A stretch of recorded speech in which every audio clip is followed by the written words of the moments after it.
السلام علیکم، میں ہوں فیصل محمد اور آپ دیکھ رہے ہیں ہمارا YouTube channel views of Faisal Muhammad. آج کی ویڈیو بھی کچھ اہم اس میں تجزیہ ہے۔ آپ سے گزارش ہوگی کہ اسے آپ آخر تک دیکھیں تاکہ صورتحال کو آپ سمجھ سکیں۔ کل کے ویلاگ میں نے آپ کو بتایا تھا کہ جو کریمیا پل کے اوپر روس نے حملہ کیا تھا اس کی وجہ سے حالات بہت زیادہ خراب ہو گئے ہیں، اور کریمیا پل پر حملے کو پیوٹن نے کہا تھا کہ یہ ہمارے روس پر براہ راست حملہ اسے تصور کیا جائے گا، اور اس پر انہوں نے ایک اعلیٰ کمیٹی بنائی تھی۔ اس کونسل جو کمیٹی ہے ان کی سیکورٹی کی، وہ کل رات گیا، اس نے رپورٹ دیا، اور انہوں نے اس رپورٹ میں یہ کہا کہ اس حملے کے اوپر اس حملے کے اندر نیٹو اور امریکہ کی سپورٹ تھی اور یوکرائن نے کیا، یعنی انہوں نے اس بات کو کنفرم کر دیا۔ اس کے ٹھیک 1 گھنٹے کے بعد پھر روس نے گزشتہ رات، جب میں آپ سے بات کر رہا ہوں تو یہ پاکستان میں تو اس وقت شاید ہو سکتا ہے رات ہو جائے گی، 8 بج رہے ہیں اس وقت، تو آج جو الگ صبح پاکستان میں، اور پاکستان میں الگ صبح یا جو رات کا ٹائم ہوتا ہے وہاں پر بڑے پیمانے پر حملے کیے اس سیکورٹی کونسل کی منظوری کے بعد۔ اچھا، وہ جو حملے ہوئے ہیں وہ اتنے خطرناک اور اتنے بھیانک ہیں کہ اگر مجھ سے آپ یہ کہیں کہ میں اس کو اگر یہ کہوں کہ روس اور یوکرائن کی جنگ حقیقت میں آج شروع ہوئی ہے تو اسے کہنا کوئی مبالغہ نہیں ہوگا۔ روس نے اس حملے کے بعد، کریمیا برج پر حملے کے بعد، تقریباً 130 کے قریب، میڈیا تو انٹرنیشنل میڈیا 80 کے قریب کہہ رہا ہے، لیکن میرے پاس جو غیر جانبدار ذرائع ہیں وہ یہ بتاتے ہیں کہ تقریباً 130 کے قریب جو ہے میزائل وہاں پر انہوں نے فائر کیے ہیں، اور بیک وقت 13 شہروں پہ کیے ہیں۔ بہت بڑی بات ہوتی ہے کہ ایک ساتھ 13 پوائنٹس کو سٹرائک کرنا، یہ کوئی معمولی بات نہیں ہے، اور اس میں تقریباً 30 کے قریب وہ کہتے ہیں کہ یوکرائن کے جو ڈیفنس سسٹم ہے اس نے 30 میزائل کو انٹرسیپٹ کیا ہے، باقی جو ہے میزائل گرے ہیں، اور اس میں جرمن کونسلیٹ اور تمام بڑی بڑی بلڈنگز اور مطلب سول انفراسٹرکچر جتنا بھی تھا وہ تباہ ہوا ہے، معاف کیجیے گا۔ لیکن جو میں نے وہاں پر پوچھا ذرائع سے، جو ہمارے پاس اطلاعات آ رہی ہیں، اس میں یہ ہے کہ انسانی جانیں کم سے کم ہوئی ہیں، مطلب میرے خیال سے جو وہاں پر لوگ بتاتے ہیں وہ کہتے ہیں 20 یا 25 لوگ اس کے اندر مرے ہوں گے، لیکن انہوں نے اس طریقے سے وہاں حملے کیے کہ انفراسٹرکچر کو، اور ٹائمنگ بھی انہوں نے ایسی مطلب اس کو منتخب کیا جہاں پہ لوگ کم ہوں۔ بہرحال جانی نقصان کم ہوا، لیکن یہ روس کی طرف سے ایک بہت بڑا حملہ تھا، اور جو اصل خبر ہے وہ میں آپ کو دے رہا ہوں، وہ سب سے خطرناک خبر یہ ہے کہ اس حملے کے بعد جو روس کی سیکورٹی کونسل ہے اس نے کہا کہ جو 9/11 کے بعد جس طرح امریکہ کے اوپر ٹوئن ٹاور پہ حملہ ہوا تھا اور امریکہ نے اسے اپنے اوپر حملہ قرار دیا تھا اور ایک دہشت گردی کے خلاف جنگ شروع کی تھی، تو روس کو بھی اب حق حاصل ہے کہ جو کریمیا برج پر اس نے حملہ کیا ہے یوکرین نے، اور یوکرائن کے پیچھے سپورٹ میں جن ملکوں نے، وہ اب اس کو مطلب رشیا کے پاس رائٹ ہے کہ وہ بھی ایک وار اگینسٹ ٹیرر، یعنی دہشت گردی کے خلاف جنگ کرے گا، اور جہاں سمجھے گا اور جہاں چاہے گا وہاں پہ سٹرائک کرے گا۔ بہت بڑی اور بہت خطرناک خبر ہے۔ میں جن صورتحال کو میں دیکھ رہا ہوں اور جو سفارتی ذرائع اس خبر کو جہاں تک جانچ رہے ہیں اور اس خبر کی گہرائی کو جہاں تک لوگ دیکھ رہے ہیں، وہ یہ کہہ رہے ہیں کہ انتہائی خطرناک یہ خبر ہے۔ اس سے ایک بات یہ بھی ظاہر ہوتی ہے کہ ماسکو کے اندر جو لوگ ہیں وہ یہ کہتے ہیں کہ انف از انف ہو گیا، اب دباؤ بہت پڑ رہا ہے، کیونکہ یوکرین نے کل، جیسے میں نے آپ کو کہا تھا کہ یوکرین نے جو کریمیا پر جو حملہ کیا تھا وہ یوکرین نے اپنے قد سے بڑھ کر حملہ کیا تھا، تو یہ ظاہر سی بات ہے۔ معاف کیجیے گا، آج میرا گلا خراب ہے کیونکہ کل رات میں رات دیر سے آیا تھا ایک جگہ واپسی پہ، تو مجھے کچھ تھوڑی سی ٹھنڈ بھی لگ گئی تھی، اس لیے بہرحال طبیعت خراب ہے، لیکن ویلاگ کا مسئلہ تھا تو خیر، تو وہ جو ہے ماسکو میں وہ لوگ وہاں پر کہہ رہے ہیں کہ پیوٹن کو اس وقت اگر پیوٹن پیچھے ہٹ گیا تو کام خراب ہو جائے گا، اور اب یہ جو ہے رشیا کے بقا کی جنگ ہو گئی ہے۔ اچھا، اسی کے ساتھ ساتھ پیوٹن نے اپنے طور پہ سارے معاملہ طے کر لیے ہیں، اور جو روس کا ایک برابر کا ملک ہے بیلاروس میں بھی فوجیں اتار دی، اور بیلاروس نے، یہ خطرناک بات میں بتا رہا ہوں کہ جنگ بڑھتی جا رہی ہے، بیلاروس نے روس کو اب اجازت دے دی ہے کہ وہ بیلاروس کی ٹیریٹری سے اب وہ پولینڈ پر حملہ کرے گا، یعنی پولینڈ کا مطلب ڈائریکٹ نیٹو کو تو میں نے آپ بتایا کہ بوٹ آن گراؤنڈ ہے، وہ کوئی مسئلہ نہیں ہے، لیکن اب یہ ہے کہ وہاں سے جوابی کارروائی ہوگی اور یہ معاملہ جو ہے اب بڑھے گا۔ زیلنسکی اس تمام صورتحال کو یعنی آگ لگا کر وہ یہاں سے غائب ہیں، اور 13-14 شہر جو میں بتا رہے ہیں، تھوڑی دیر پہلے میں نے جب وہاں سے معلومات کی تو پتہ لگا تھا کہ کئی شہر تو اس وقت اندھیرے میں گم ہیں، وہاں پہ اندھیرا ہو چکا ہے اور وہاں پہ بجلی نہیں ہے، لائٹ نہیں ہے، انفراسٹرکچر تباہ ہو چکا ہے، روڈوں پہ گڑھے پڑ گئے ہیں، مطلب بہت زیادہ حال وہاں پہ زیادہ خراب ہے۔ اس تمام صورتحال کے اندر امریکہ اور نیٹو وہ تو ان کا تو اس وقت وہ کہہ رہے ہیں کہ جناب روس جا رہے ہیں، روس نے جارحیت کی اور وہ کہا جا رہا ہے کہ روس سے لوگ رابطے ختم کریں، لیکن اسی دوران جو بڑی اہم خبر ہے وہ یہ ہے کہ امریکہ اور نیٹو کے کہنے کے باوجود کل یو اے ای کے یعنی عرب امارات جو ہیں ان کے سربراہ جو ہیں کل وہ ماسکو جا رہے ہیں پیوٹن سے ملاقات کرنے۔ اب آپ اندازہ لگا سکتے ہیں کہ چھوٹا سا ایک ملک ہے، اور سعودی عرب نے ویسے بھی بائیڈن کے کہنے کے اوپر جو نیٹو کو جو تیل کے حوالے سے کہ ان کو احکامات دیے تھے ان احکامات کو نہیں مانا، اور ساتھ میں جب ان کو یہ کہا گیا تھا کہ اس وقت کوئی روس نہ جائے، روس سے تعلقات نہ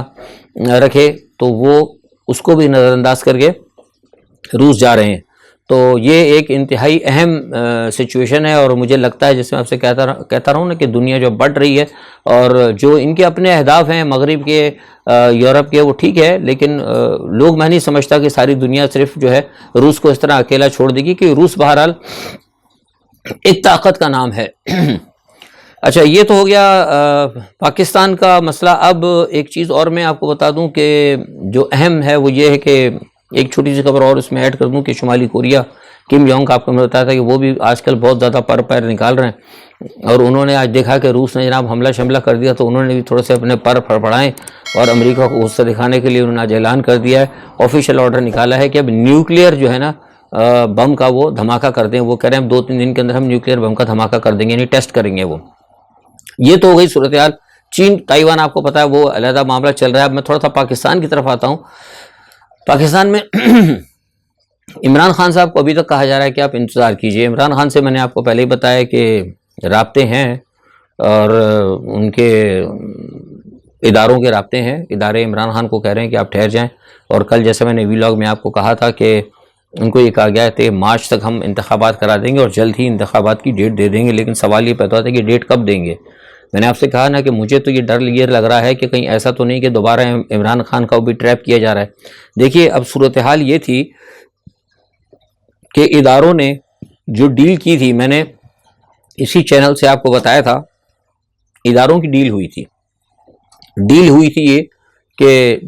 زرداری صاحب ہوں گے اور ساتھ میں نواز شریف صاحب ہوں گے، مل کے حکومت چلائیں گے۔ زرداری صاحب نے نواز شریف کو لے کے آئے تھے، وہ سارا جو کچھ آپ نے دیکھا تھا سب کچھ آپ کو معلوم ہے، وہ سب کچھ ہو گیا، لیکن اس میں بہت کچھ نہیں ہوا۔ یہ نہیں ہوا کہ بہت سارے معاملات جو ہیں گڑبڑ ہو گئے ہیں۔ اداروں کے ساتھ جو ڈیل ہوئی تھی اس میں ایک چیز یہ بھی تھی کہ سب سے پہلے مریم بی بی کو چھوڑ دیا جائے گا، اور شہباز شریف کی حکومت کے آتے ہی، اور اس میں دوسری بات یہ تھی کہ عمران خان کو دیوار سے لگایا جائے گا، اور تیسری یہ تھی کہ نواز شریف صاحب واپس آئیں گے، یعنی عمران خان دیوار سے لگیں گے، مریم کو فوراً پاسپورٹ جاری کیا جائے گا، اور عمران خان فوری یہاں پر آئیں گے، نواز شریف یہاں پر آئیں گے اور ان کے کیس ختم ہوں گے۔ اچھا اس میں سے اب ہوا تو یہ پہلا تو ہو گیا کلیئر، شہباز شریف بن گیا وزیر اعظم۔ اچھا دوسرا اس کے اسی جھٹکے کے اندر اسحاق ڈار صاحب بھی آ گئے۔ تیسرا جو اہم پوائنٹ تھا مریم نواز کا، اس میں بڑی دیر ہوئی۔ اچھا دیر اس لیے ہوئی، اور جب دیر ہوتی رہی ان کی، کیونکہ پہلے یہ چھوڑنا نہیں چاہ رہے تھے، ان کو مریم کو لٹکا کے رکھنا چاہ رہے تھے، ان کا کچھ پروگرام چینج ہوا ہوگا، لیکن بہرحال جب نواز شریف صاحب وہاں سے ناراض ہوئے تو پھر وہ معاملہ جو ہے کلیئر ہو گیا، ان کو بھی چھوڑ دیا۔ اب تیسرا جو مسئلہ ہے نا نواز شریف صاحب کا،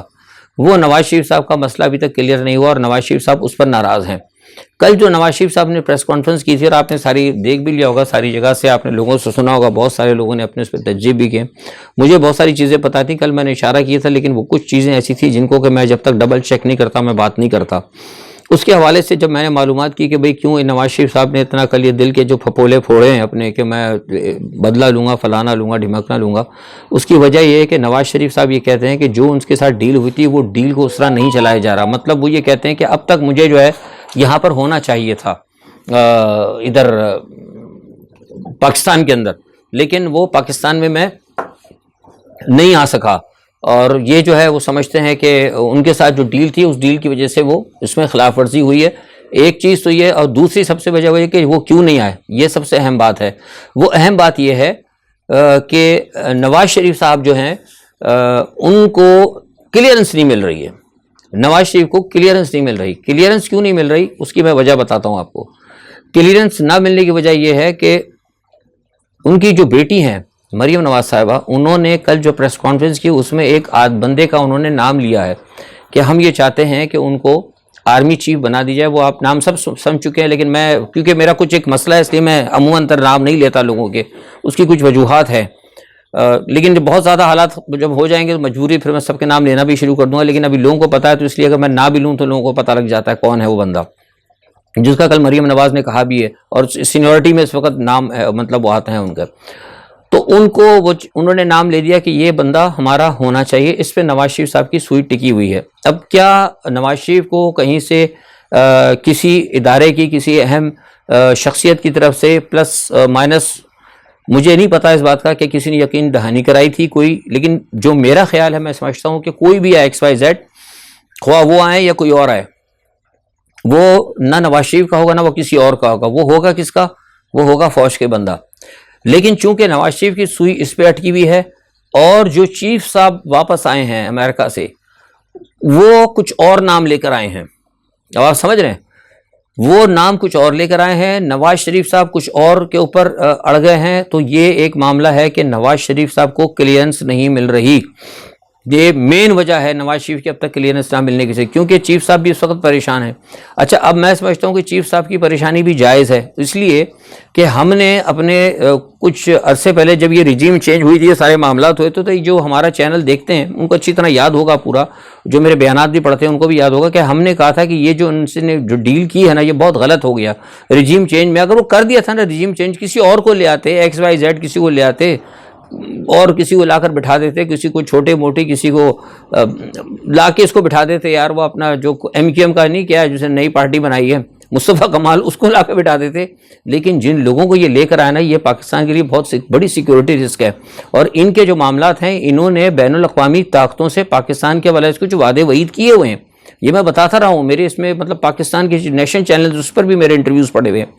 تو اس حوالے سے میں ان کو کہتا تھا کہ آپ نے بہت بڑی غلطی کی، آپ ان کو نہ لے کر آئیں۔ لیکن ٹھیک ہے، اب اسٹیبلشمنٹ ہے ان کے، وہ کہتے ہیں وہ لوگ نہیں جی ہم زیادہ سمجھتے ہیں، اور ظاہر سی بات ہے بھائی وہ اس وقت مالک ہے ریاست کے، بہتر ہے ہم سے زیادہ سمجھتے ہیں، لیکن ہم نے ان کو کہا تھا کہ تمہارے ساتھ ہاتھ ہو جائے گا۔ کیوں کہا تھا میں نے؟ اس لیے کہ مجھے نواز شریف، میں خود مسلم لیگ میں رہا ہوں، مجھے نواز شریف کی فطرت کا پتہ ہے۔ بھائی پرویز مشرف نے این آر او دیا تھا نا، آپ سب کو پتہ ہے، آپ لوگ دیکھتے ہیں جو میرا ویلاگ دیکھتے ہیں، سیاست کو سمجھتے ہیں، کس نے دیا تھا N R O? Pervez Musharraf نے دیا، معاف کر دیا، سب کچھ ہو گیا تھا۔ این آر او دینے کے باوجود کیا کیا مشرف کے ساتھ نواز شریف نے؟ صرف بھارت کے کہنے پہ بھارت نے کو کہا تھا کہ مشرف کو، کیونکہ یہ بچر آف کارگل ہے، اس کو آپ نے کیا کہتے ہیں کہ وہ بنانا ہے، سبق دینا ہے، کیا کہتے ہیں نشان عبرت بنانا ہے۔ تو آپ دیکھ رہے ہیں کہ اس وقت کیا مشرف کا ہوا آرٹیکل 6 اس کے اوپر بنایا، اس بیچارے کا کیا حال ہے۔ ایون اس کو کہا کہ پھانسی تک لٹکا دیں گے، حالانکہ این آر او دے دیا تھا، اس نے سب کچھ کر لیا تھا، بات چیت بھی ہو گئی، سب کچھ ہو گیا تھا، لیکن آپ دیکھیں تو نواز شریف صاحب کی تو یہ چیز ہے، میں شروع سے کہتا ہوں کہ وہ ان کے اندر ایک ایسی چیز ہے، وہ بہت خطرناک دشمن ہے،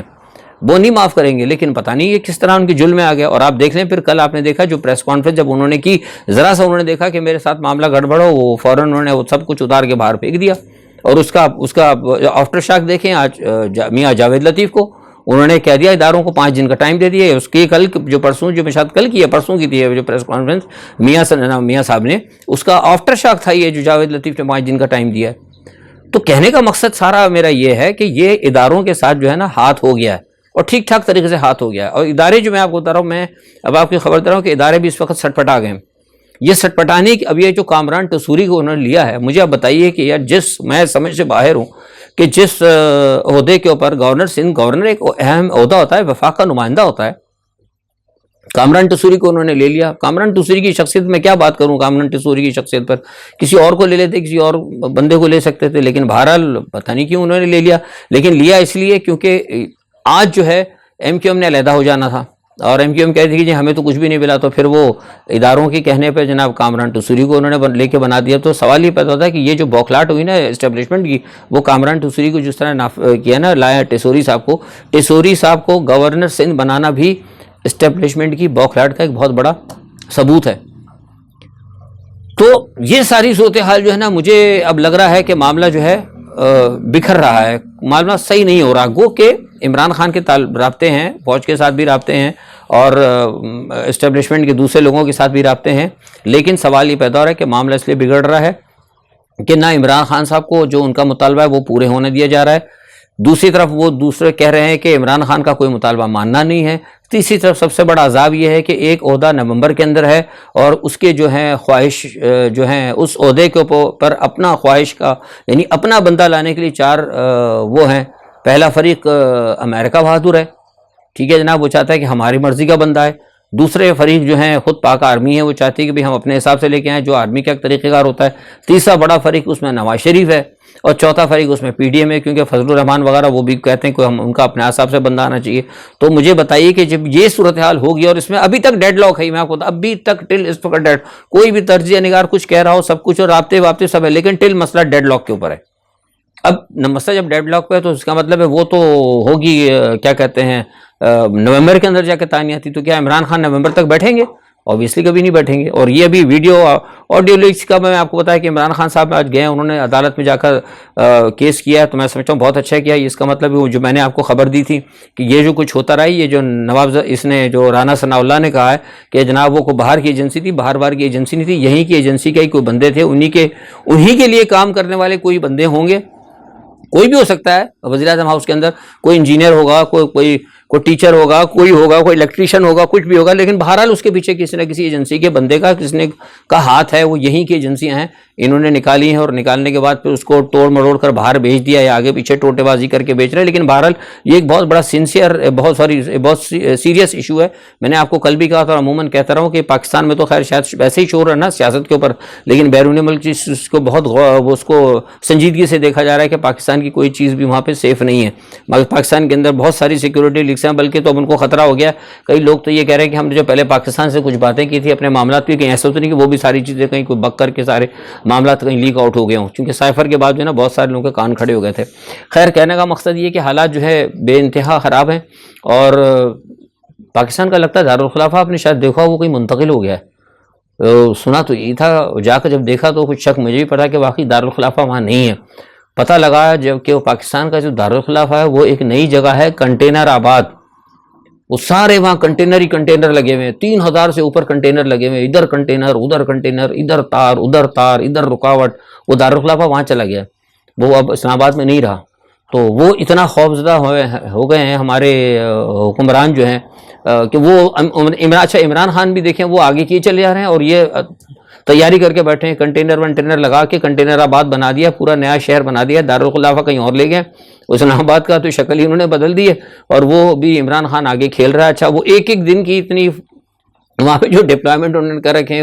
وہ ایف سی وغیرہ اور پولیس وغیرہ کوئی بیچاروں کو ڈیوٹی پہ. وہاں ایک بندے سے نہ بتایا، مجھے میسیج کیا تھا، وہ کریں کہ صاحب ہم فیصل صاحب اس نے مجھے میسیج کیا تھا کہ یار ہماری زندگی برباد ہو گئی، 4 دن ہو گئے ہمیں نہ مطلب کچھ پتہ نہیں لگتا کہ ہمیں کب جانا ہے، کب ڈیوٹی پہ ہے، ڈبل ڈیوٹی لگ رہی ہے، ٹینشن اور ہائی الرٹ پہ ہمیں رکھا ہوا گیا ہے. تو ہماری تو زندگی یعنی عذاب بن چکا ہے اور ظاہر سی بات ہے پھر اس میں پیسے بھی خرچ ہو رہے ہوں گے. تو یہ جو ساری صورتحال ہے نا، یہ بس دیکھنا ہوگا کہ کیا سارے معاملات ہوتے ہیں. بہرحال اب یہ ہے کہ نواز شریف صاحب غصہ ہیں، بے انتہا غصہ ہیں. ایک لیے غصہ میں نے آپ کو وجہ بتا دی کہ ایک تو ان کا بندے کا کام نہیں ہو رہا، جس بندے کو وہ کہہ رہے ہیں وہ آ نہیں رہا، اور دوسرا وہ اس بات پہ بھی غصہ ہے کہ یہ جو ہماری اسٹیبلشمنٹ ہے یہ پتہ نہیں عمران خان سے کیا باتیں کرتی رہتی ہیں. تو وہ بھی پریشان ہے، یہ بھی پریشان ہے، سب کو حالات خراب ہیں. اب دیکھیں کیا ہوتا ہے. اگلے 2 ہفتے جو ہیں بہت امپورٹنٹ ہیں. 2 ہفتوں کے اندر مجھے لگتا ہے کہ بہت سارے معاملات ہوئیں گے. لیکن ایک بات بتا دوں کہ کچھ لوگ اور بھی ہیں جو بالکل غیر جانبدار ہیں انہی اداروں کے اندر، ہر ادارے کے اندر، یعنی عدلیہ میں بھی، دوسرے تیسرے ہر اداروں میں کچھ لوگ ہیں جو بالکل غیر جانبدار ہیں. وہ کچھ اور سوچ کے بیٹھے ہیں. وہ کہتے ہیں کہ اگر معاملہ نہیں ہوتا، اگر گڑبڑ ہوتی ہے اور کوئی نہیں سنتا تو پھر ایسا ہے کہ یہ کوئی بھی قابل رحم نہیں ہے، الٹ دو بازی پوری اور سب کو اٹھا کے گھر نہیں بھیجو، جیل بھیج دو. دیکھیں کیا ہوتا ہے. کل کے لیے اپنا تجزیہ محفوظ رکھتا ہوں، کل کی خبروں کے لیے اپنا بہت خیال رکھیے گا. انشاءاللہ کل آپ سے دوبارہ ملاقات ہوگی. اللہ حافظ.